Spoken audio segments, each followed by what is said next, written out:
Are you ready to make the most of your oil and gas mineral rights? Welcome to the Mineral Rights Podcast. Get the knowledge and resources you need to manage your minerals and royalties. Here is your host, Matt Sands. Hello and welcome to the Mineral Rights Podcast. I'm your host, Matt Sands, and I'm joined by my co-host, Justin Williams, and we're here to help you make the most of your minerals and royalties. And in this episode, we're going to answer your questions. It's April of 2025, Justin, and we see several trends as we were talking before we hit record about similar types of questions that we were answering just a couple of months ago. But like we always say, there's always a different take on these. There's so much nuance in the area of minerals and royalties that every question is a good question, even if it covers a very simple topic, because each state law is different and each operating area where oil and gas is found is different as well. And so there's, again, just a lot of nuance to it. You set it up. Yep. And we're kind of coming into tax season. So people are asking questions about values and some really good questions and some interesting questions, Matt. I thought our first one here from Stefan was a great question to ask. I know it was something that I thought early on can be a bit confusing. So let's kind of dive in here. So Stefan says, since inheriting some mineral rights from my late mother, your site's been a great help. My dad operated in the oil field in the 80s and 90s and still has producing minerals all over Texas and New Mexico. He never really brought me into the business. I've always known I would inherit the minerals, but I've been learning on my own and the way that he did. Luckily, these minerals from my mother's side are seeing lots of activity in the air, and while my dad has been a great help, and he's excited for me to learn hands-on. He's at the age where he gets some things confused from time to time. So I could use some help. I've signed a lease and I'm starting to look at the wells surrounding my minerals to gauge what kind of production levels are in the area. My question is regarding a 24-hour oil potential test, and I found under various wells W-2s through the Texas Railroad Commission. He's seen some wells that have an interpretation of 150 to 250 barrels in 24 hours, but they go on to produce roughly 20,000 barrels per month, or 600 or 700 per day. And that's roughly triple the result of the 24-hour potential test. I've seen another one that just reported their W-2 as producing 649 barrels in 24 hours, and this one's far above any of the others in the area. Am I to believe that this will follow along mathematically with others? An example, triple the 24-hour test for actual production, or what is the correlation? So that's a pretty technical question. And Stephanie, it sounds like you've got a good grip on this. So congratulations. You're doing a great job. Yeah, and this is one that very much depends on the specific operating conditions for that well and the pipeline capacity in the area, how much the existing facilities they can tap into, or are they waiting to build the full facilities? And so this might just be initial production test into tanks or something like that. So they may choke back the well. Generally speaking, that test is really not that important in terms of determining the overall potential of a well. And why I say that is because if the operator runs the well wide open, in other words, it's not choked back at all, they might report a very high initial production rate. Maybe they want to show really good results in this area. And this is typical with a very small operator that doesn't have a lot of acreage, that, they're trying to build this sales pitch for selling the acreage to a larger operator that can go and develop it. And so they're going to try to maximize that initial production rate and say, oh, this thing is more than, 1,000 BOE per day, or whatever the metric that operators will use to measure like a monster well or very large well. The thing that's most important is to look at the production in the area, not necessarily one specific well, because what they get into is different parts of the formation in certain areas are better than others. And so one well may be a lot better than another that's just next door in the same section or something like that. So it's more important to look at the bigger picture. And the way you do this is by building what's called a type well curve. And that's where we take the average time normalized monthly production and use that to build a future production forecast for what a new well would do if it were drilled in your area. And so the way that we do that, when I say time normalized, that means that because, wells are coming on different dates over time, we just take that back to time zero. And then, the first month, second month, third month, fourth month, and we basically report the production for every one of those wells that you think are indicative of what a future well might look like, average that together, and that becomes your type curve, basically. And so that's what a reservoir engineer does when they forecast undeveloped reserves. So that proved undeveloped, that PUD term that you may have heard, that's how they build those reserves forecasts, is based on those type curves. And again, because it represents the average, you would expect that roughly about half the wells are going to do better and about half are going to do worse in terms of lower than that curve. But over time, they should all average out to that average rate. So all that's kind of getting technical and all that to say that don't get hung up too much on the 24-hour potential test. Instead, take a look at the total production and kind of average that out. And if you need to, download the production from different wells surrounding your acreage and then putting it into an Excel spreadsheet and then averaging out, month over month, you can kind of get a feel for, okay, first month they average about 10,000 barrels per month or whatever the number is. And then you can kind of see what the average is going to be. Since you've just leased your minerals, hopefully you'll see some permits soon, and then you'll understand, okay, how many wells are going to get drilled and what's the average production from each of those, and then what's my royalty stream going to look like. That's important to understand because you're going to need to anticipate that from a tax planning perspective. If it's a significant amount of cash flow that you're going to see from that relative to other revenue, then you might need to be making estimated tax payments, and giving that information to your CPA can be helpful. And if you get in over your head, you're really not sure where to start, reach out to me. I'm happy to give you a hand with that, or any other appraisal or valuation professional can provide consulting in that area as well, just for a couple hours of their time, and give you a rough estimate of what that's going to look like. So yeah, good luck, and hopefully you'll get some wells drilled on your land here soon. You said it, Matt. Yeah, and great thinking on that, trying to get a grip on that. Now's the time, and good luck, and welcome to learning about mineral rights. All right, Matt, our next one here is from Lisa, and this is a question that has become common. This is not something we heard about a whole lot, but Lisa is talking about trying to work with her mom to get her mineral rights appraised in North Dakota. And she's being told that title searches are needed to ensure that they're using the fair market value, and they've been pointed towards an attorney. So Lisa says, I appreciate all the information on how to research in North Dakota, but they don't seem to really have an online presence. We've opted to get an attorney involved who's recommended a company, Aloe Williston, North Dakota. And her big question is, how do we determine whether we are choosing a reputable landman and if their prices for services are fair? She goes on to give some numbers to complete a title search, and they're, total, you're looking at about $5,000 to complete the title search. And Matt, this is not uncommon, and I know I've experienced numbers that really knocked my socks off, and then some that didn't, just depending on the property. Yeah, and it's, depending on how much your mom owns, Lisa, as to how much you want to spend, of course, and your attorney can help provide some guidance as to the best course of action there. But the numbers that you mentioned, it's that $5,000 for the appraisal and the title search seems very reasonable to me. A ballpark number for a high-level valuation that I typically use is around 4 hours of time for one property, and that's to do a search of the state records, to look at permits and existing well information, to build type curves if there's any undeveloped acreage, and then forecast future cash flows. And so as part of that, you should get the high-level value range, that estimate, and then also you should get a cash flow forecast so that you can understand from any existing wells, what kind of royalties you're going to expect over the next several years. And then also any future wells when they get drilled, if they were to get drilled, what that cash flow would look like. So again, I think that the ballpark number that you use is that kind of $1,200 number, which is very much in line with the number you mentioned for that high level valuation. And then, in that $3,000 to say $3,500 range for a limited title search for minerals is also a reasonable number, based on the day rate of a landman of being close to like $600 a day. So yeah, all of that seems straightforward. And if they have a relationship with the land services company they're recommending, I think that sounds like a good place to start.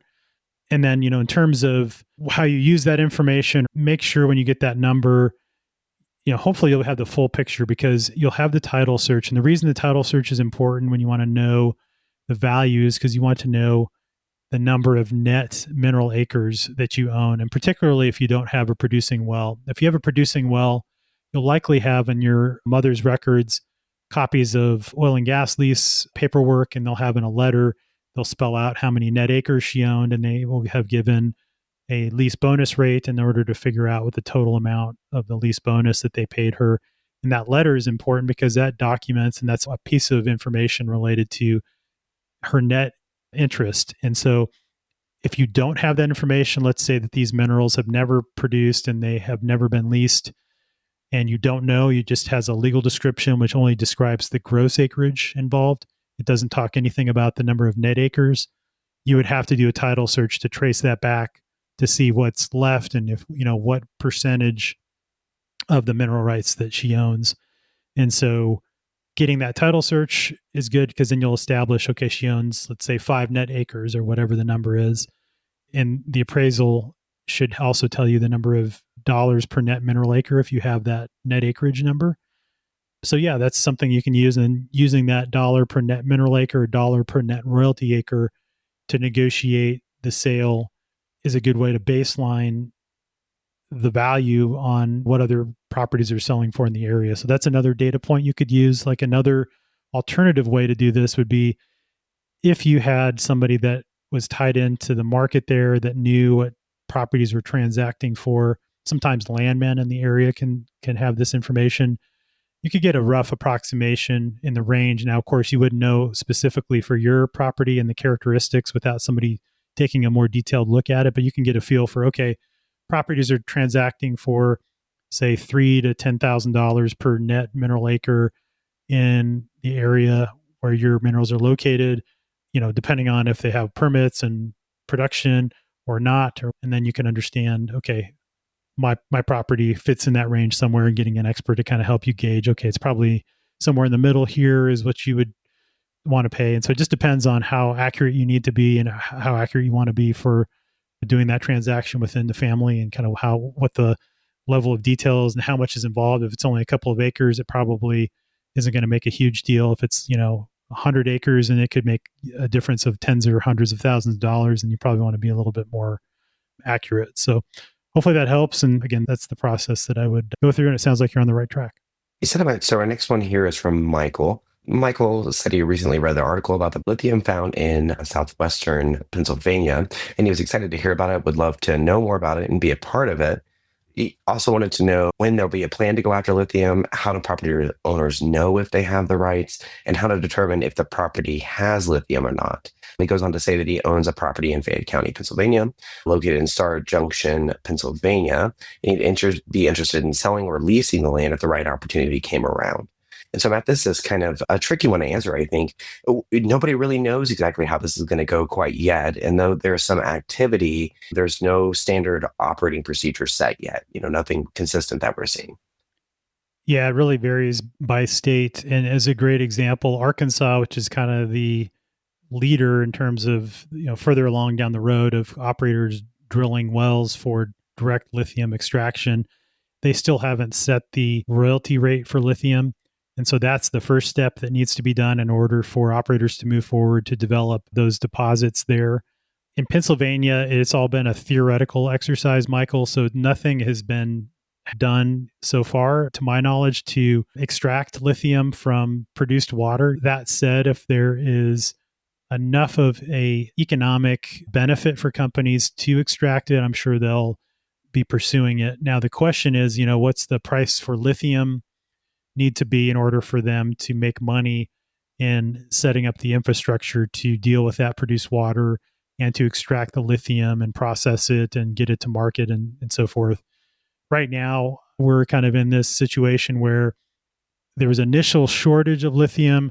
Everybody rushed in and they've started to increase production. And so the prices have fallen quite a bit. And so I'm not sure what the prospect is, to be honest, for direct lithium extraction, which is the way that it would be produced in Pennsylvania from the produced water from natural gas wells. So if you own minerals in an area that is prospective for the Marcellus Shale in Pennsylvania, that's the primary shale formation, the shale gas formation that they're drilling, then it would be a matter of, when you lease your minerals, working with a competent attorney that can help you get the language in the lease that is protecting your rights to the lithium. And maybe that is expressly excluding the right to the lithium and only allowing that they're leasing the oil and gas when you sign that lease, and then going through and getting a separate lease for the lithium rights. Now, that may or may not be something that you would participate in. I'm not sure off the top of my head where Pennsylvania has landed or is going to land in terms of who owns the produced water. In other states like Texas, for example, one of the things that has been part of the case law there, just to help with cleanup and making sure the water isn't just dumped on the ground, is that custody for the produced water would convey to the operator when it's produced, and then they would deal with treating it. In the past, it was more of an expense, but now that lithium is found there and they can profit from that, we're coming back and saying, wait, hold on a second. We want to actually reserve our right to the lithium. You can have the water and other stuff that is not valuable that you need to dispose of and treat, but we want to retain the right to the lithium so that we get paid our fair share for that mineral that's being extracted. So that's the other thing to do, Michael, is do some research in Pennsylvania, see where things are headed as far as ownership of the pore space and ownership of produced water, and who would actually own the lithium that's in there. More than likely it would be the mineral owner, just again, if it's a valuable mineral and part of that mineral estate. But, it could go either way. And I know that this is very early. And so a lot of things are going to happen in Pennsylvania, I think, for this to move forward. And a lot of that would be around setting the royalty rate and understanding the ownership of the actual produced water and the lithium in there, in order to figure out how to move forward and how to profit from it from the people that are going to go develop these projects. So yeah, just I would just keep posted and kind of follow the news there locally in Pennsylvania and kind of see what they're saying about lithium, and then join your local royalty owners association and stay involved that way as well. Yeah, you said it, man. Now's the time to be involved, help to steer the direction of the way that the politics go. It's a really interesting situation with the lithium, as you said, Matt, because there is a law surrounding it, but inadvertently. And so those laws will have to be changed. And a lot of times that's done through litigation, and that takes time, unfortunately or fortunately. So, Matt, our next one here from Nancy is an interesting situation. This happens to a lot of mineral owners. I know I've had this happen with some of my operators. So Nancy says, I have a situation I'm hoping you can shed some light on. I've owned mineral rights and received monthly checks for more than a decade on a property that Bayshore Energy, Atlas Operating, bought from Kinder Morgan in March of 2024. Last check she received from Kinder Morgan was May of 2024 for production, and she's received no checks and no division order from Atlas, which is the company that acquired it from Kinder Morgan. My family members and I have called and emailed Atlas. They've responded twice, but not to Nancy, and they indicated they were going to send checks in a few weeks. The weeks have gone by and they didn't receive anything. Time goes on. It sounds like Nancy found out that Atlas was petitioned for involuntary bankruptcy on August 23rd, 2024. And since she doesn't have any documentation from Atlas, she's not sure how to proceed without hiring a lawyer. She asks, is it enough to send them an operator notice letter, or do they need to file a proof of claim? And she goes on to say that these mineral rights have been in her family for more than 50 years, and it's hard to imagine that they could suddenly lose them due to Atlas's bankruptcies. What are our suggestions? And Matt, I'll start with this last question here. Absolutely does not mean that you would lose these mineral rights, Nancy. It sounds like you had a bad operator that picked up the property, and that's something that a lot of mineral owners go through. You can certainly work with an attorney to find out what kind of ownership you had. It could be a scenario where it was a lease or an overriding royalty, and there may be some danger if the lease is let go, but certainly don't assume that you necessarily lost your property because of Atlas's misstep here. Yeah, that's a great point, Justin. Certainly because you mentioned you own mineral rights, like Justin said, don't worry about that. I guess the one thing you would need to make sure that you're doing is to protect your rights as a claimant. And so you might need to file a proof of claim on the bankruptcy proceedings just to get your place in line to make sure you get paid those missing royalties or those back royalties that you're owed, because presumably they've been operating and producing. That would be the other thing to do, is to go in and check the state oil and gas commission records for your wells and see, have they been producing? Are they shut in? If they have been shut in, maybe since May production, then that could be a reason for you not receiving royalty checks. I think, again, like Justin has mentioned several times, polite persistence pays. And so definitely be persistent in following up with Atlas. Like Justin mentioned, hiring a good attorney is a great first step as well. And just for a quick consultation, most of them will give you a free, just initial 15-minute call to say, hey, is there something here? Do I need help? Like, help me, direct me in the right direction. I think it sounds like, hiring an attorney would be very much the first thing I would recommend to do to make sure you're protecting your rights in that bankruptcy claim. Continuing to follow up with the operator, following up with the State Oil and Gas Commission, and filing a complaint if you haven't heard back within the statutory time frame to get paid. And then that same attorney that you hire can help you write a demand letter in terms of if there's interest owed or anything like that. It's most likely that this asset will get sold again in short order if they're going through bankruptcy. And then you'll hopefully be dealing with a more responsive operator at that point. But yeah, that's, unfortunate situation. We don't typically have control over, who ends up buying these oil and gas leases over time. And sometimes it goes from a great operator that is very responsive to one that is maybe not so great, and, just have to roll with the punches, so to speak, in that situation. But, definitely be proactive and continue to exert your rights in that situation. So good luck. Yep. Yes, ma'am. And Nancy, the one thing you can certainly do to help yourself is see if you can find a deed that you have that lists the legal description of this property. And if you go to an attorney, there's really two different parts to this. There's dealing with the bankruptcy with the operator, and then there's potential title work if you don't know the legal description or if you're not exactly sure what you own. And if you can solve the providing the attorney what you own, that will help them a lot and keep the cost down for them to be able to just focus on filing your proof of claim for the bankruptcy if needed. Yeah, absolutely. And to research your property on the State Oil and Gas Commission website, just search on the mineralrightspodcast.com. We've done videos for most of the major oil and gas producing states on how to do that. So more than likely we've covered your state, and you can find that information there and watch the video, or go to my YouTube channel where you'll find those videos as well. So yeah, good luck. And one last mention, Nancy, if you're starting from absolute zero, Matt has a wonderful minerals management course. You could certainly enroll in that course, utilize the parts of it that you would need to get through this process, and you'll also walk away understanding a lot more of the asset that you own. All right. So our next one here, Matt, is from James. Just found your podcast. Enjoyed reading episode 57 and 53. Can you tell me where I can find out about why a producer shut in an existing well? Said he checked the Texas Railroad Commission and other sources. Some say the well type is shut in and production method is flowing, but other sources just say shut in. Nowhere can you find the reason why it's shut in or how long it'll last. And James goes on to say, I've contacted the producer, but they say they may not reply for 120 days. And Matt, my standard mention here is contact the operator, but how else could you glean this information? Yeah, that's a good question. Aside from looking on the State Oil and Gas Commission website and seeing, is it isolated to this particular well, or are there multiple wells in the area that are shut in, which might indicate something else? For example, I'll tell you what I mean by that. So let's say that your well is shut in. It is in an area where there are new horizontal wells that have been permitted and or maybe just drilled.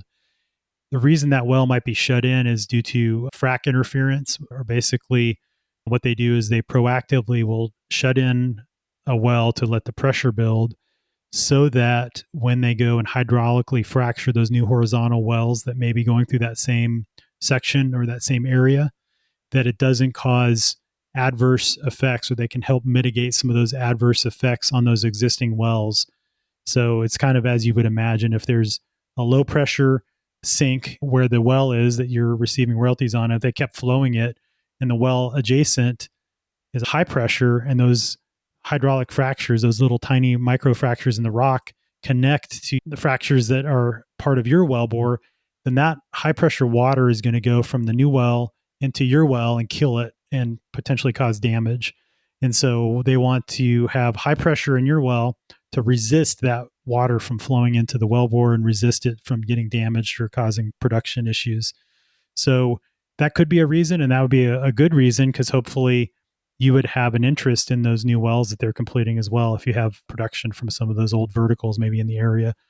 Or it could be that they're getting ready to do workover. It may be that there's an operational issue, and if it's isolated to just your well, that might be indicative of the fact that it could be towards either the end of its life and they're just shutting it in because it's no longer producing, profitably, and maybe they'll be plugging and abandoning it soon. Or it could be that, one of the rods parted. That's basically if you have a pump jack on the surface, there's a rod that goes all the way down the wellbore into a pump that's at the bottom that allows it to pump the water and oil out and things like that. And so if that rod breaks, then they have to bring a workover rig and fish out the broken out part and replace it and then get it flowing again. So that can take, several weeks to several months to get it on the schedule and get that work done. So, just looking at the data, you can kind of maybe come up with a couple of different conclusions, again, depending on what the data tells you based on looking at the Texas Railroad Commission website, getting really familiar with how to navigate the GIS features, which again, like we mentioned, is part of my course, the Mineral Management Basics, or, I have the videos as well on my YouTube channel.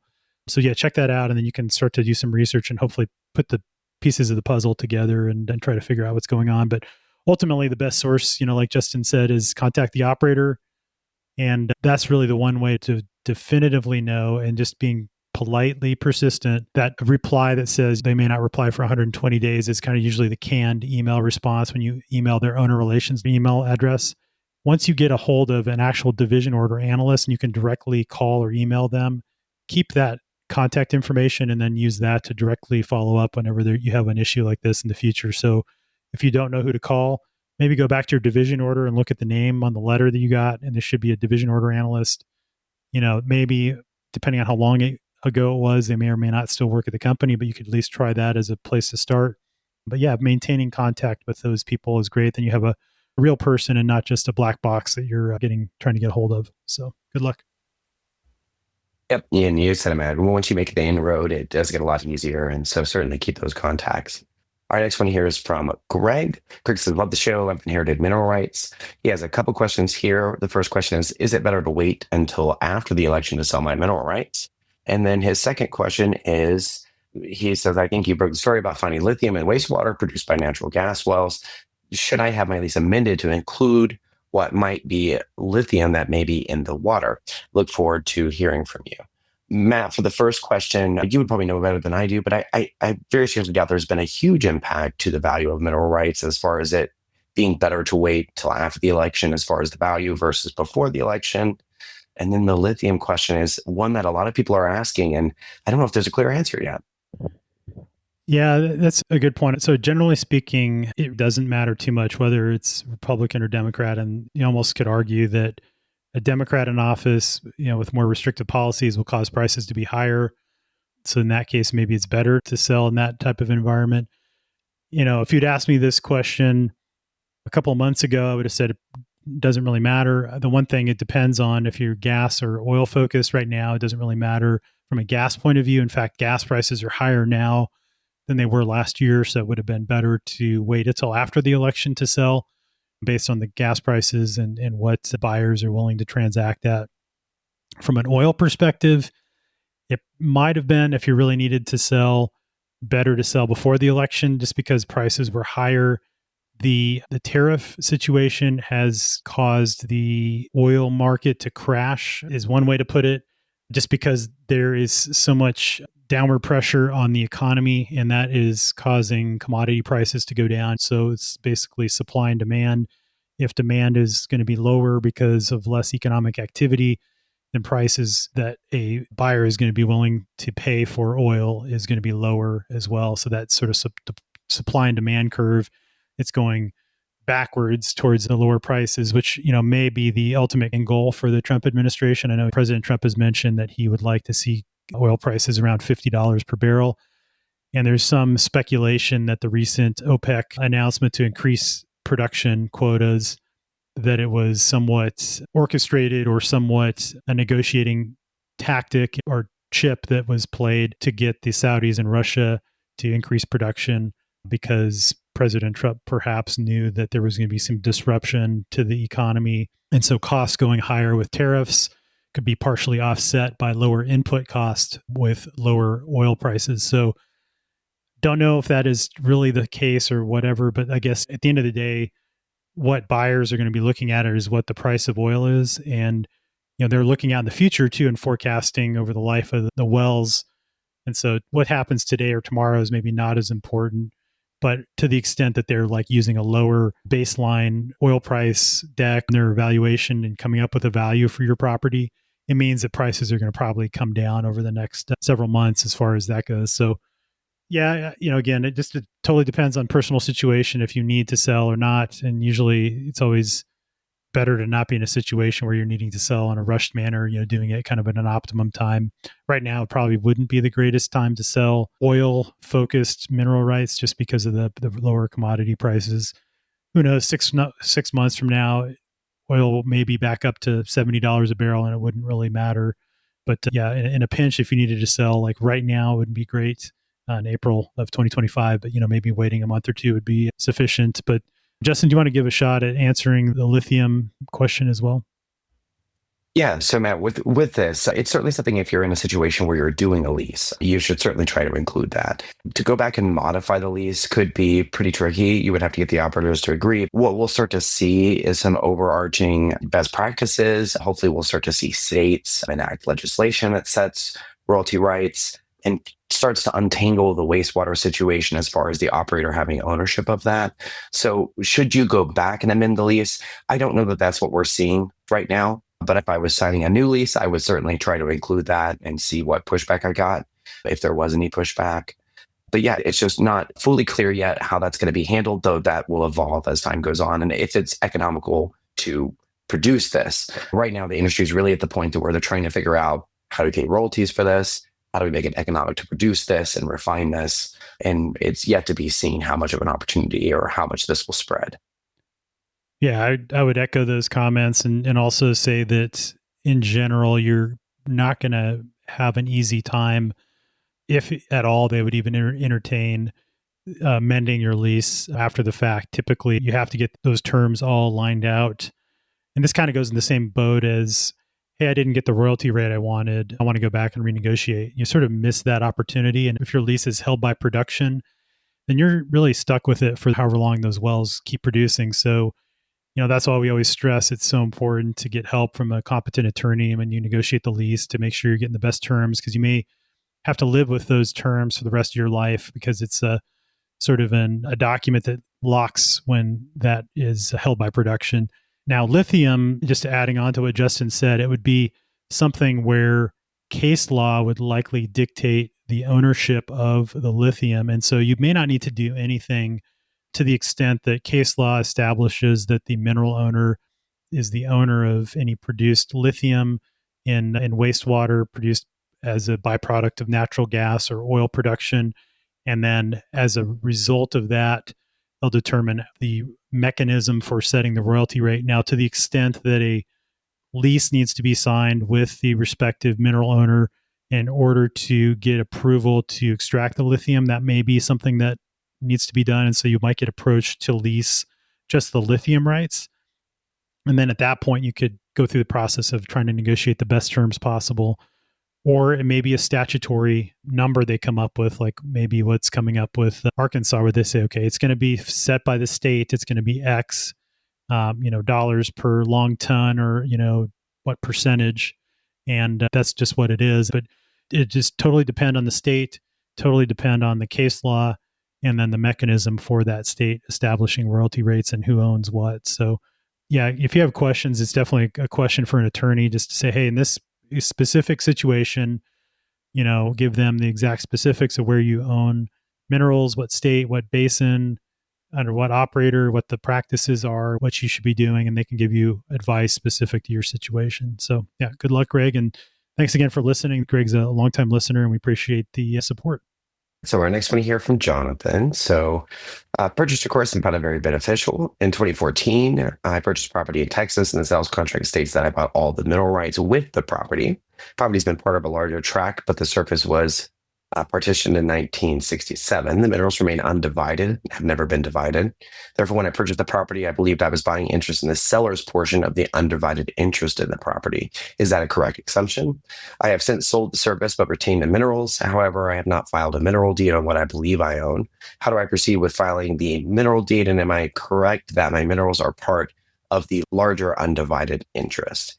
Matt, this is a really technical legal question, and you get into splitting some hairs here. So let's start by saying that neither one of us are attorneys.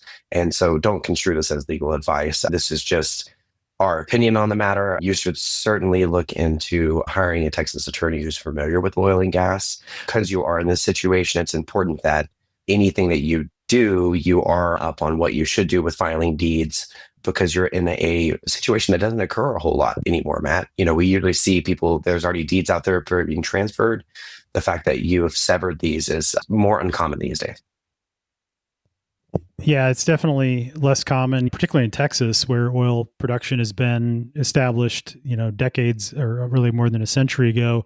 People have realized how valuable minerals can be, and so they would have retained them many years ago. So yeah, kudos for being aware of the mineral interests and making sure that you retain those. Ultimately, what you actually purchased, less so in the sales contract, but within the deed that will dictate. So doesn't really matter so much. And again, this is my layperson opinion. So definitely, like Justin said, get help from an attorney. What you actually own will be determined by that deed, that mineral deed, or your warranty deed when you purchased the fee simple, like in other words, the full surface and the subsurface rights. And then when you sold your property, I am assuming that in that deed that conveyed the surface rights, that you explicitly retained and reserved your rights to the minerals. And so that would be the first assumption. And that, taking a look at the original deed when you purchased the property and then the deed when you sold it, will determine what you kept, if anything. So that is important. So if you reserved the minerals when you sold the surface and it was explicit in that deed that conveyed the surface rights, you don't need to do anything separately in terms of filing a mineral deed typically. And even if you didn't and you forgot about it, well, you've missed the boat. Unfortunately, you can't go back and file a retroactive mineral deed. Said, oh yeah, by the way, when I owned that, I really meant to reserve it. Obviously get help from an attorney because there's very much a nuanced situation and depends on the language and the deeds and so forth. But in general, by just reserving it, that's the step that would reserve your rights to that. You don't need a separate deed reconveying it to yourself. Now, if you were to convey it to an LLC that you control or a trust, then that would be a reason to record a deed from you as a person to the LLC or to the trust. So again, that would be the reason to file a mineral deed. And again, get help from your attorney. They can help you draft that or help you understand what you should or shouldn't be doing to protect your rights at the end of the day. But again, ultimately, the only way to really find out what you own, unless it was something that when you purchased that property, that it was explicitly part of that title work that the title company provided that said, okay, you own these minerals, here's what you own, blah, blah, blah. You would need to go and hire a landman to do a title search from patent to present. So you'd have to go trace the ownership back until when the state of Texas owned it or when the government in whatever entity had owned it. If it was the Spanish government or whatever, within Texas, there's lots of different scenarios there. But basically from the time when the first person actually purchased those minerals or actually were granted those minerals from the state, and then who got handed down those minerals over time as each time the property was sold to another individual.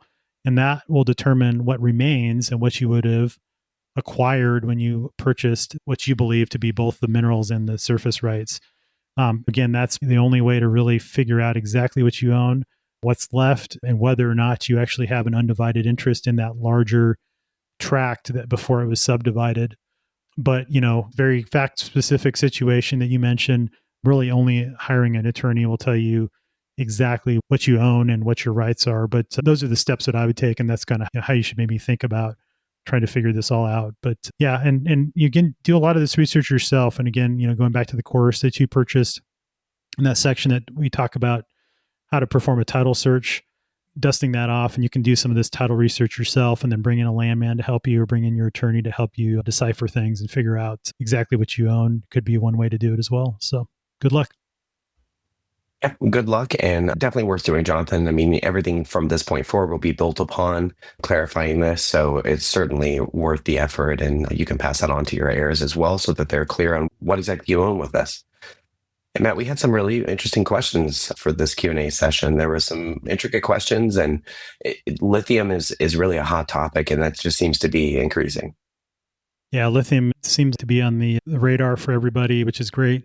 Haven't heard a whole lot. We'll have to update in the next month's news episode and see what's going on in lithium. Each month, I take a look and try to see if there's any updates or anything that's happened there. So it's been pretty quiet the last couple of months, but hopefully they'll be establishing that royalty rate for lithium in Arkansas, and that'll start to get the ball rolling, I think, and both in Arkansas and then other states as they establish what the fair royalty is. So yeah, we're all eagerly awaiting that. And if you have any questions you'd like us to answer, send an email to feedback@mineralrightspodcast.com.